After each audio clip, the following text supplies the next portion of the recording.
Hey guys, आज हम बात करने वाले इलेक्ट्रोस्टैटिक्स चैप्टर की।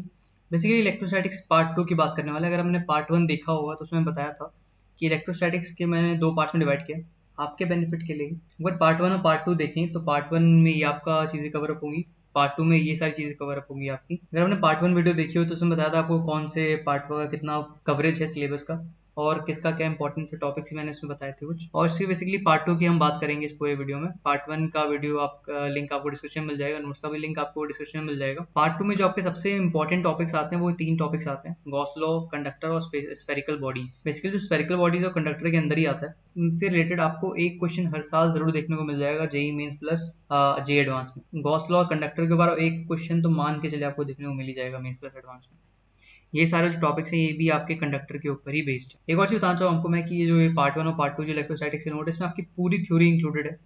इसमें मैंने एग्जांपल्स इलस्ट्रेशंस भी लिए हैं, इसलिए आपको कोई और थ्योरी मटेरियल या बुक पढ़ने की कोई ज़रूरत नहीं है, क्योंकि जितनी थ्योरी थी मैंने सारी डाल दी इसमें। हर एक चीज़, हर एक पॉइंट कवर अप किया है, कुछ भी छोड़ा नहीं है।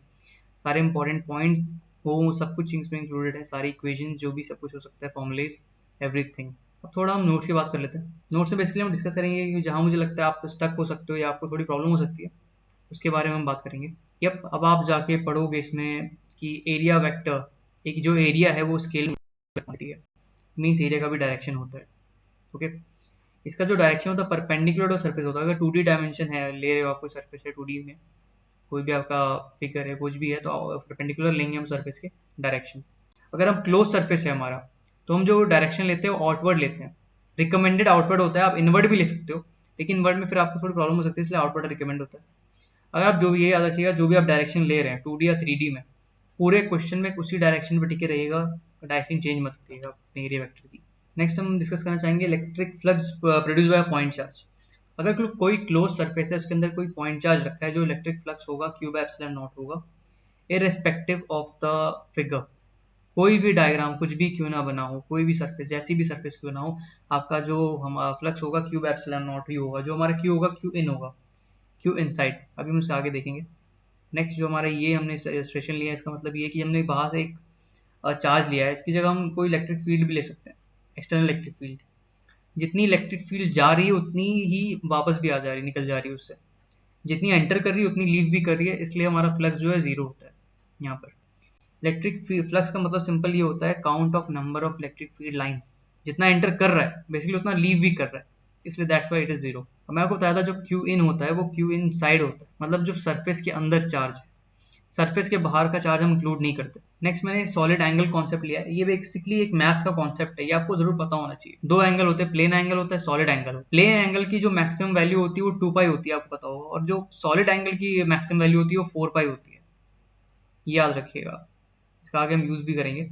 सॉलिड एंगल का यूज करके आप कुछ क्वेश्चन को बड़ी इजीली सॉल्व भी कर सकते हो। उसका मैंने यहाँ पे एग्जांपल दे रखा है, जैसे कि ये है। इसको आप इंटीग्रेशन से भी सॉल्व कर सकते हो। इलेक्ट्रिक फ्लक्स निकालना बेसिकली हमें डिस्क से। ओके, यहाँ पर एक चार्ज रखा है, तो इसको मैंने ऊपर नोट्स में सॉल्व भी करेगा, इंटीग्रेशन से भी सॉल्व किया इसको मैंने। उसको थोड़ा लंबा मेथड हो जाता है, जिसको इंटीग्रेशन समझ नहीं आती उसके थोड़ा कभी डिफिकल्ट भी हो जाता है। तो ये आप इससे सॉलिड एंगल के कॉन्सेप्ट सॉल्व करते हो, बड़ा इजीली हो जाता है सॉल्व। तो यहाँ हुआ क्या है, अगर आपका ये क्लोज सरफेस होता तो 4 पाई एंगल होता, जो कि सॉलिड एंगल की मैक्सिमम वैल्यू होती है। जब एंगल 4 पाई है तो जो हमारा मैक्सिमम फ्लक्स है वो क्यू बाय एप्सिलॉन नॉट है। तो जब हमारा एंगल जो हो गया चेंज हो गया, जब ये एंगल सॉलिड एंगल ओम हम इसे कहते हैं, ये हो रहा है, तो हमारी जो फ्लक्स की वैल्यू हमारी ये होगी। तो ये बड़ी इजीली निकल जाता है, आप इसे देखेंगे समझ जाएंगे। जो मेन पॉइंट था मैंने डिस्कस कर दिया यहाँ पर। ये आता है हमारा Gauss law, most important topic कह सकता हूँ मैं। यहीं से बेसिकली इलेक्ट्रोस्टैटिक्स 2 जो मेन स्टार्ट हो रहा है, सबसे इंपॉर्टेंट टॉपिक। जो ये हमारा क्यू होगा, क्यू इनसाइड, ये हमारा जो चार्ज मैंने आपको पार्ट 1 में बताया था कि इलेक्ट्रोस्टैटिक्स में कहीं भी अगर आप चार्ज रखो वो साइन के साथ रखिए, पॉजिटिव हो तो पॉजिटिव, नेगेटिव हो तो नेगेटिव। नेक्स्ट जो मुझे लगता है जहाँ पर स्टक हो सकते हो वो ये प्रॉब्लम है कि वैल्यू आई कहाँ से। इसके लिए हमारा सेमी सर्कुलर ये स्फेयर है, ये चार्ज जो है यहाँ के सेंटर में रखा हुआ है। अगर मान लीजिए पूरा स्फेयर होता तो जो उसकी वैल्यू होती फ्लक्स की वो क्यू बाय एप्सिलॉन नॉट होती, लेकिन अभी हमने इसको हाफ डिवाइड कर दिया, इसलिए क्यू बाई 2 एप्सिलॉन नॉट होगी, ये भी हाफ हो गया फ्लक्स। अब अगर हम इसे 4 पार्ट्स में डिवाइड करते हैं तो जो एक पार्ट की जो फ्लक्स होगा एक पार्ट में, वो आपका क्यू बाई 4 एप्सिलॉन नॉट होगा। इसको बेटर इलस्ट्रेट करने के लिए यहाँ मैंने लिए एक एग्जांपल ले रखा है, जिससे आप थोड़ा और क्लियर हो जाएंगे इस चीज़ से।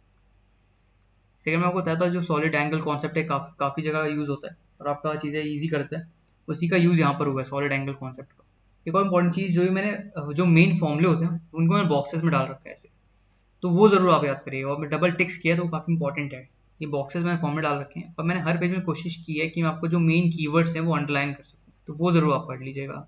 ये ग्राफ्स मैं जहाँ पर भी दे रहा हूँ इसको ज़रूर याद करिएगा, ये ज़रूर समझ के याद कर लीजिएगा, क्योंकि कई बार जेईई मेंस में सीधे सीधे ग्राफ्स पूछे गए हैं, सीधे डायरेक्टली आपके ग्राफ्स आए हैं। अगर आप प्रीवियस से क्वेश्चन उठाएं तो आपको पता चलेगा। ये सारे ग्राफ्स जितने भी हैं सब इनको आपके दिमाग में फिट होना चाहिए, कैसे आ रहा है ग्राफ। नेक्स्ट आ रहा है हमारा कंडक्टर। ये एक इंपॉर्टेंट टॉपिक है, गॉस लॉ के बाद सबसे ज़्यादा इंपॉर्टेंट यही आता है। अब जो सारी आगे चीज़ें होंगी कंडक्टर के ऊपर ही बेस्ड होंगी। कंडक्टर के अंदर जो मेन इसकी क्वालिटी होती है ना, वो जो कंडक्टर के अंदर इलेक्ट्रिक फील्ड जीरो होती है, ये याद रखिएगा। इलेक्ट्रिक फील्ड जीरो मतलब कि पोटेंशियल कांस्टेंट हर जगह, पूरे कंडक्टर में ये पोटेंशियल कांस्टेंट होता है, इलेक्ट्रिक फील्ड जीरो होती है। एक पोटेंशियल सरफेस की तरह काम करता है। जो हमारी इलेक्ट्रिक फील्ड है एंटर करेगी या एग्जिट करेगी उस पर वो 90 डिग्री पे ही करेगी। इसके ऊपर भी क्वेश्चन आ चुके हैं। इलेक्ट्रिक फील्ड डायग्राम बना हुआ था कंडक्टर का, बताना था हमें कौन सी इलेक्ट्रिक फील्ड लाइन सही है।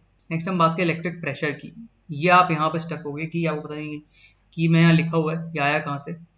ये इनफाइनाइट शीट के फॉर्मूले से आया। आपने अगर इलेक्ट्रोस्टैटिक्स 1 में पढ़ा हो, वहाँ हमने डिस्कस किया था electric field to infinite sheet. अब आप बोलोगे कि ये इनफाइनाइट शीट तो है नहीं, तो मैं अगर कहूँ कि आप ये जो इनफाइनाइट शीट टर्म है, इनफाइनाइट वो एक रिलेटिव टर्म है। आपका हाथ भी ना एक इनफाइनाइट हो सकता है। अगर आपके हाथ के सामने एक बहुत ही छोटा एलिमेंट है, फॉर एग्जांपल 1 एंगस्ट्रॉम का 10⁻10 मीटर का कोई एलिमेंट है, उसके लिए आपका हाथ एक इनफाइनाइट शीट की तरह ही बनेगा होगा। उसी तरह हमने यहाँ पर लिया हुआ है कि अगर इसके सामने मान लीजिए जो ये हमारा एलिमेंट है, इसके सामने एक बहुत ही छोटा पार्टिकल है, 10⁻10 से भी बहुत ही ज़्यादा छोटा है, पिकोमीटर के हिसाब से समझिए, पिकोमीटर से बहुत छोटा, नैनोमीटर पिकोमीटर सब ले लीजिए, बहुत ही छोटा पार्टिकल है, तो उसके लिए ये एक इनफाइनाइट शीट की तरह काम करेगा। मैं नैनोमीटर बहुत ज़्यादा बोल रहा हूँ, ये पार्टिकल में बहुत छोटा लिया तब माना इसको इनफाइनाइट शीट। नेक्स्ट हमारा टॉपिक है स्फेरिकल बॉडीज आता है। स्फेरिकल बॉडी में जो ये hollow conducting, solid conducting, hollow not conducting sphere होते हैं वो एक ही समान होते हैं, मतलब एक ही तरह एक्ट करते हैं। इन पे जो फॉर्मूले होते हैं सभी पे वैलिड होते हैं इन तीनों पे, क्योंकि जो इन पे चार्ज डालते हैं हम देते हैं वो इनके सरफेस पे आ जाता है, वो इनके अंदर नहीं जाता। और वहीं सॉलिड नॉन कंडक्टिंग स्फीयर होता है, चार्ज जो उसके अंदर रहता है।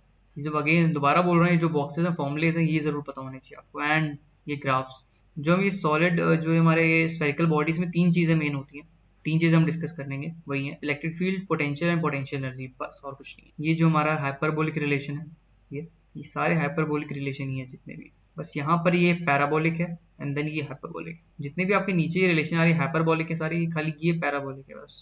हम बात करें एनर्जी की, तो जो हमने पार्ट 1 में डिस्कस किया था, पोटेंशियल दो तरह की होती है, इंटरेक्शन एनर्जी और सेल्फ एनर्जी। इंटरेक्शन एनर्जी हम पार्ट 1 में डिस्कस कर चुके थे और ये सेल्फ एनर्जी पार्ट 2 में हम डिस्कस कर रहे हैं। सेल्फ एनर्जी मतलब कि एक जो हमारे स्पेस की सेल्फ एनर्जी कितनी है। जो सेल्फ एनर्जी होती है वो इलेक्ट्रिक फील्ड लाइंस के रूप में होती है, और जो कि यहाँ से आर से होता है, यहाँ से रिएक्ट होती है, क्योंकि अंदर कुछ नहीं है यहाँ पर, ये बाहर से एनर्जी जा रही है, क्योंकि अंदर कोई चार्ज नहीं है इसलिए अंदर एनर्जी नहीं है। इसके जो एनर्जी हमारी है वो इलेक्ट्रिक फील्ड लाइंस के रूप में जो सेल्फ एनर्जी है, और ये आर टू इन्फानाइट है, ये मैं लिखा भी हुआ ये पॉइंट। बट जो तुम्हारा तो सॉलिड नॉन कंडक्टिंग उसमें एनर्जी इतनी होती है, और वो दो रूप में होती है, अंदर इतनी होती है, ये सॉरी बाहर इतनी होती है आर टू इन्फानाइट, और जो स्फीयर के अंदर होती है वो इतनी एनर्जी होती है।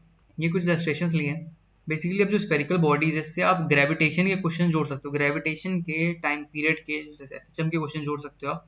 ये जो मैंने ये क्वेश्चन लिया है एग्जैक्ट सेम क्वेश्चन आपका ग्रेविटेशन पे बन सकता है। यहाँ मैंने चार्ज लिया, इसकी जगह मास ले लूंगा, और ये एक अर्थ पृथ्वी के रूप में इसको मैं एक ये मैंने स्फेरिकल बॉडी ली है, स्फेरिकल बॉडी पे क्यू चार्ज दिया है इसकी, इसकी जगह मैं मास ले लूंगा, और ये जो स्फेरिकल बॉडी है ये पृथ्वी ये अर्थ हो जाएगी बेसिकली उस ग्रेविटेशन में। Same concept, same question, same चीज़ें लगेंगी, वहाँ भी सेम चीज़ें, बस कुछ वेरिएबल चेंज हो जाएंगे, दैट्स इट। ये जो मैंने इलस्ट्रेशन लिए हैं, ये इलस्ट्रेशन और ये वाला इलस्ट्रेशन, इससे मिलता जुलता एग्जैक्टली थोड़ा क्वेश्चन जे एडवांस है, पिछले 2 साल पहले मेरे ख्याल से आया था, 2 या 3 साल पहले, थोड़ा उसमें वेरिएशन था। यहाँ हॉलो कैविटी से मतलब ऐसे कि एक स्फीयर है उसके अंदर एक हॉलो कैविटी है, हॉलो एक पोर्शन है हमारा, तो जो इलेक्ट्रिक फील्ड हमारी जीरो होगी ये पूरे एरिया में जीरो होगी, पूरी एरिया में इलेक्ट्रिक फील्ड जीरो होगी, चाहे अंदर का हिस्सा हो या पूरा। जो ये हमारा जो मेन कंडक्टर बाहर का पूरा, उसके अंदर पूरा जीरो होगा, क्योंकि चार्ज खाली बाहर आ रहा है, अंदर कुछ नहीं है। भले ही यहाँ पर मास है बट इलेक्ट्रिक फील्ड जीरो होगी, यहाँ पर मैंने बता भी रखा। नेक्स्ट जो हम डिस्कस करने आते हैं, जैसे कि यहाँ क्यू चार्ज है हमारा, यहाँ पर सेंटर में डाला है, पिछले इलस्ट्रेशन में हमारा क्यू चार्ज बाहर से दिया था हमने, इसमें हमने जो क्यू चार्ज है वो हमने कंडक्टर के अंदर रखा है। तो हमारे दो तरीके के चार्ज इंड्यूस होते हैं, एक यहाँ पर माइनस क्यू इंड्यूस होता है और एक प्लस क्यू बाहर इंड्यूस होता है, इंड्यूस चार्ज हमें कैसे कहते हैं। इस क्यू चार्ज की वजह से दो चार्ज इंड्यूस हो रहे हैं, माइनस क्यू यहाँ पर और एक प्लस क्यू यहाँ पर। इलेक्ट्रोस्टैटिक शील्डिंग, इसका मतलब ये होता है अगर एक हमने कंडक्टर लिया, ये कैविटी है, अगर उसके अंदर हम कुछ भी एलिमेंट रख दे जो कि सेंसिटिव है इलेक्ट्रिक फील्ड के, तो उस पर जो बाहर की इलेक्ट्रिक फील्ड उसका कोई प्रभाव नहीं पड़ेगा, कोई असर नहीं होता। वही इस चीज़ को डिस्कस किया गया, इलेक्ट्रोस्टैटिक शील्डिंग इसे हम कहते हैं। कि अगर हम कंडक्टर के अंदर, एक हॉलो कैविटी के अंदर हम कुछ अगर एलिमेंट रख दे जो कि इलेक्ट्रिक फील्ड के सेंसिटिव है, तो उस पर कोई फर्क नहीं पड़ेगा बाहर के एक्सटर्नल इलेक्ट्रिक फील्ड का। ये डायग्राम आप देख लीजिएगा, इस पे एक बार क्वेश्चन आया था, काफ़ी टाइम पहले आया था। टचिंग और कनेक्टिंग प्रॉब्लम्स, ये एक प्रॉब्लम का टाइप है। प्रॉब्लम टाइप के ऊपर मैं पार्ट 1 में डिस्कस कर चुका हूँ, क्या प्रॉब्लम टाइप मतलब क्या होता है। तो ये प्रॉब्लम टाइप ऐसा है कि अगर हम कोई दो कंडक्टर को ज्वाइन कर दे कनेक्टिंग वायर से, तो चार्ज तब तक फ्लो होता है जब तक पोटेंशियल सेम ना हो जाए। बस ये कॉन्सेप्ट याद रखिएगा, उस कॉन्सेप्ट पोटेंशियल तक सेम ना हो जाए। अर्थिंग, कोई कंडक्टर को अगर हम अर्थ कर दें तो उसका भी पोटेंशियल जीरो हो जाता है, क्योंकि अर्थ का पोटेंशियल हमेशा हमेशा जीरो रहता है, क्योंकि उसका साइज काफ़ी ज़्यादा बड़ा है। तो आप उसे जितना भी चार्ज दे दो तब भी उसका पोटेंशियल जीरो ही रहेगा। यहाँ हम डिस्कस करें total electrostatic energy, self energy plus interaction energy. Interaction energy हम पार्ट 1 में पढ़ चुके हैं, सेल्फ एनर्जी हमने ऊपर पढ़ चुकी है नोट्स में, इसी पार्ट 2 में पढ़ा है। वही यहाँ पर डिस्कस कर रहे हैं कि अगर पूरे सिस्टम टोटल एनर्जी कितनी होगी। जो ये प्लेट्स, हमारा नेक्स्ट टॉपिक जो है, इसका आपका जो मेन यूज दिखेगा वो आपको यहाँ पर नहीं बल्कि कैपेसिटर्स में दिखेगा। अगर यहाँ पर प्लस क्यू चार्ज ले लें एक प्लेट पे और सेकेंड प्लेट पे माइनस क्यू चार्ज ले लें, तो बाहर जो इलेक्ट्रिक फील्ड होती है यहाँ पर जो ये होगा वो जीरो होगा। जो टोटल इलेक्ट्रिक फील्ड होगी खाली वो अंदर ही होगी। तो उसका मेन यूज जो है आपको कैपेसिटर चैप्टर में दिखेगा। कैपेसिटर चैप्टर इसमें इंक्लूडेड नहीं है, कैपेसिटर चैप्टर के बिल्कुल एक अलग ही चैप्टर है, उसके एकदम अलग ही नोट्स आपको मिलेंगे। And that's it, thank you. Video को लाइक करिएगा, चैनल को सब्सक्राइब करिएगा, ताकि मुझे मोटिवेशन मिलता रहे और मैं ऐसे ही आपके लिए नोट्स लाता रहूँ। और मुझे कमेंट सेक्शन में प्लीज़ ज़रूर बताइएगा कि मुझे नेक्स्ट किस चैप्टर के नोट्स डालने चाहिए। Thank you.